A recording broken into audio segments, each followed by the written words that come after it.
Thank you for such a powerful session. Let me introduce you to her. This is Genevieve Walsh. She founded Iqra Fund in 2011 to educate girls in the northern Pakistan, and there is no way I can introduce you better. Please tell us your mission and what you do and how you started. Thank you. Assalamu alaikum. Thank you so much. Iqra Fund, we establish schools for the first generation of girls who live in northern Pakistan in the Baltistan region, where there are tens of thousands of girls and boys who do not have access to schools, even if the school buildings exist. And so we established this organization 12 years ago based on a model where we partner directly with local community leaders and the government to bring the government accountable to providing funding for teacher salaries and for building classrooms.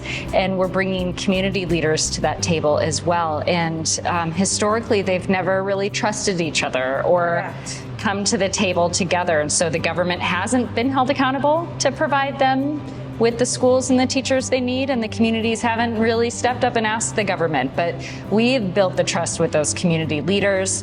We work with those communities to hire and train local teachers, get the first generation of girls and boys into school. We serve just as many boys as we do girls.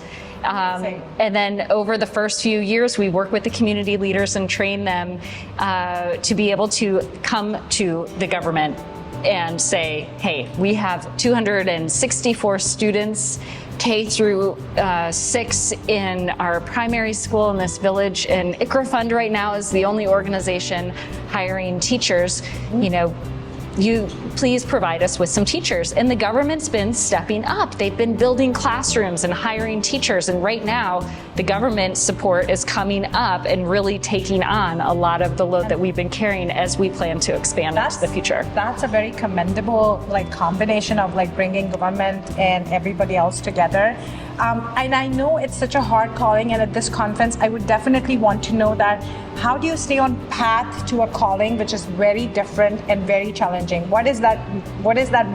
What are those things we can do to stay on the path? 15 years ago, I traveled to Pakistan for the first time, and it was then that I felt like everything I had done in my life led me to that moment of realizing that the greatest way to affect change in this world and the greatest way you could create that ripple effect is through educating a girl. And there is nowhere else in the world that we need that more than in these regions of Pakistan. There's no country that I truly believe needs that investment more than in Pakistan. And I got a spark of that in 2007 on my first trip to Pakistan. And every day since, it has just become stronger for me in that belief and understanding, and even seeing that the way that we address climate change, the environmental challenges, some of the greatest, global and in Pakistan, local and regional economic challenges, social and cultural challenges, all of these areas of planetary health indicators the needle is moved through girls' education, and there really isn't anywhere else in the world that can be more, that is, I personally believe is more deserving, but actually is more impactful than in some of these regions of Pakistan that we're working. Definitely. Education definitely comes at the priority. My last question to you is that, what would be that one thing we can do today, right now, to educate and elevate people surrounding us who are not more aware of what is the importance of education? What can we do?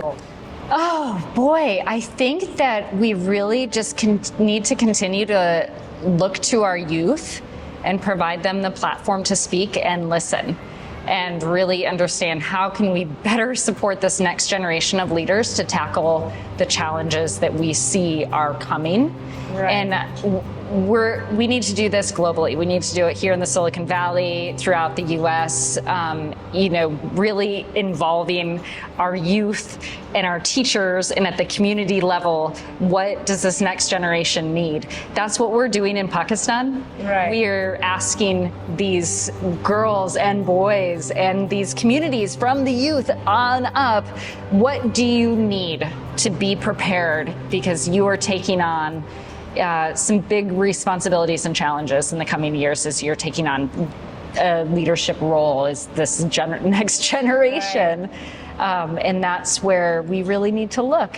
Yeah. Right. Thank you. Thank you for your words of wisdom. Thanks. Thank you. Thank you. Thank you.